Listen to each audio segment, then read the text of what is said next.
Hello, ladies and gentlemen, all blanket people around the world.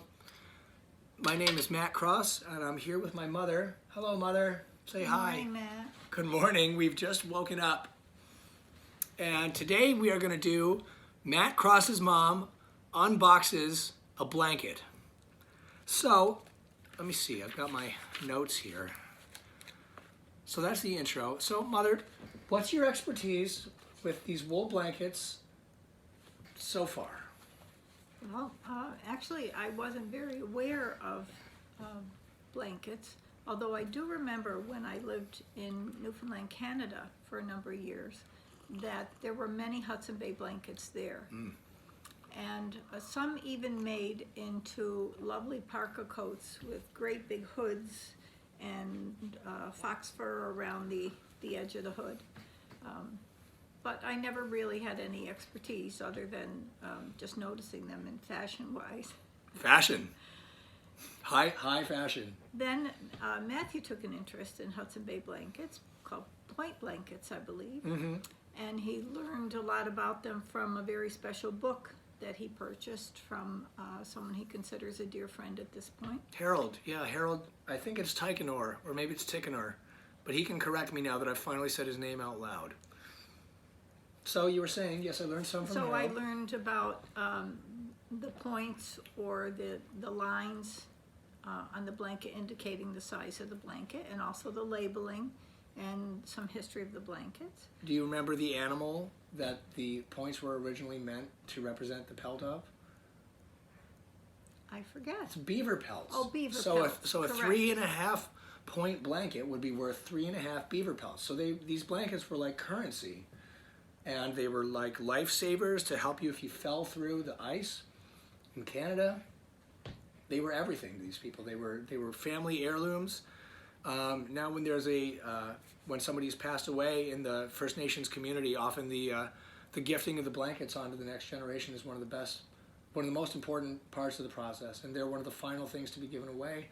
And I'm firmly of the belief that these blankets are much more about the stories of the people that owned them, and not about the sheep that they're made of. But that's just my take on it. Interesting. So, Mother, can you tell me about this garment you're wearing? Well, when Matt was here for a while in the area, and he discovered that some of the blankets were made into capotes, or, like I said, kind of parkas. You can see here with lovely hoods. Why don't you stand up and do a twirl, Mom? Not a pirouette, but yep, there we go. So you can see that they just have a crossover close and a tie belt. Yes. And hood strings. Yes. And lapels for really bundling up against the wind. Yes, absolutely. And long sleeves that are adjustable for length by just rolling. So they're really lovely and warm. Big pockets. Yes. Everything you need. Everything you need. And you added some special features to these, like the drawstring on the hood. That was your idea. You did some, can you show the doubling over of the pockets? The pockets are doubled over all along the edge. My mother, she's being humble. She is a very talented seamstress, and she's a very talented with a needle and thread, and very talented with the sewing machine. She's taught me so much. So, yes, that's the label, yes. So, can you tell me a little bit about this garment that I'm wearing? Now, the one that Matt is wearing, he made in the more original style of hand stitching. This one was done with machine stitching. And so I used a blanket stitch, as we see here and here, just a simple blanket stitch. And so it's much simpler than the one my mother made, but this is the one I made all by myself out of a Faribault Woolen Mill's Rising Sun point blanket. It's in the style of the Hudson Bay Queen Anne's colors, except Queen Anne has yellow instead of orange, and it has indigo instead of black, but this is very much in that style. But you'll see the stitching is, like it's done by an amateur, and this one has the stitching like it's done by a professional. by machine. Well, you're the machine. And show the hood. Yes, and the hood. And these hoods were made with a lot of extra material so that they could actually come down to protect you from the storm and well, I can sleep in it. I look silly, but maybe that too. this is a sleeping jacket for me. It can be. It has been. When I was living in a unheated warehouse in Brooklyn, I would wear my jacket, and it would keep me very warm. You'd have to. Don't live in 538 Johnson. It's a hellhole, but I love it. And maybe I'm the hellhole. Who knows? So, Mother, let's move on. What do we have here? We have a box, and we know there's a blanket in it. That's about all we know. Mm-hmm. So, we are going to unbox it.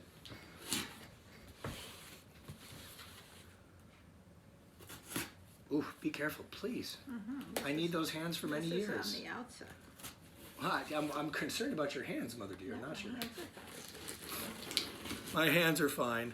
Okay, there we Talk go. about cavalier. Are we ready to open? Yes, enough harassing my mother. Let's open the box. Okay, we're opening the box. Yeah, oh, look at the color. Can you see the color? That's unusual. And someone really packaged this up. Put They a even little put a purple bag for the... a ribbon and a thank you. Maybe there's a thank you, is there? There is, right there. Oh, Oh, look at the color. yes. Oh, it's beautiful. It's a beautiful, Isn't this stunning? beautiful woolen blanket. It has unusual design. Can I untie Please, please do. And read the thank you note when you do. Scan it first to make sure it's not this? inappropriate. Thank you. Oh, okay. That's simple. That's simple. Okay, let's take a look at the it. color of it. Oh, it's And can we see, before we unfold it all the way, can we show that, so these are not points, this is not a point blanket. It's a Faribault Woolen Mills blanket from about the 1940s. We've discovered, Harold and I and all the other people in the point blanket group, so thank you to everybody. I forget who sent me the picture of the Faribault blanket, but we've proven that this is a relatively modern, maybe 80-year-old blanket. It had been speculated that it was handmade, but we're just thinking now that it is a nice, beautiful Faribault lavender blanket. I bought it for a friend of mine who loves the color lavender and purple very much, and I told him it was, you know, I got it for him. And then he said, I'm sorry, but I'm living a minimalist life in a van, and I just don't have room for another blanket. So I thought, that's fantastic, because that means I get to keep it. TCB, taking care of blankets every day. So, Mother, any other opinions? Are you noticing any problem spots on it or any? Well, typical of any woolen garment, and especially one from that long ago, you might find a little moth hole in it. Yeah. And, you know, that's pretty characteristic of these blankets. And I do see just a couple of those. Yeah. Like, this might not be a moth hole, this actually might be a little tear or Yeah. something. But again, those are characteristic of the age and the quality, Yeah. I guess. And so we've got a header and I'm sorry, we got, what would you call this piece that they put on the end? A binding. Yes, so we had a binding that's been removed, which is great. I'm probably going to get a seam ripper because I just don't like those bindings. I don't think they look good. But this blanket's got some holes in it and it's got some rips and everything, so that makes it perfect to make another one of these. So I don't know who's going to get it, but somebody's going to get a pretty special purple jacket. Because they only take a couple hours to make, right? Yes, and maybe we should also mention that recently you found an authentic pattern for making Right. capotes. Where is? I think it might be out in the other room. Yeah. What we did with these capotes is we just did measurements, Matt's measurements, and we looked on the internet and got some information there. But very recently, Matt was able to find an authentic capote pattern, unused, and purchase that. So we're very glad to have that because that gives you all the little intricate details of fitting and pattern matching. And what I find especially helpful about those is that it also gives you the size measurements for each different size, both male and female. So very handy to have that, to be able to just up our game with being able to put these together. I gotta step up my game with preparing for these interviews and getting the side stuff. How did that go while I was gone? Very well, I think. Good. Nobody had any questions. That's good. So here's the book by Harold Teichner that I've been using to study these things. It's called The Collector's Guide to Point Blankets. This is not a point blanket, but these blankets that we're wearing are. And I highly recommend this book as a reference material and a good read for anyone who wants to know more about blankets. And here's a blanket capote. I can think of two. Well, Russ didn't like the last one. I don't know what we're gonna do. Maybe we'll try this one out. Got this on eBay. Hasn't been used. Anyway, folks, this has been Matt Cross's mom unboxes a blanket. I've been Matt Cross. This has been Roberta Cross. Come here, Mother. Thanks, everybody, for watching our blanket video. We'll catch you on the next one. Say bye, Mom. Bye, everyone.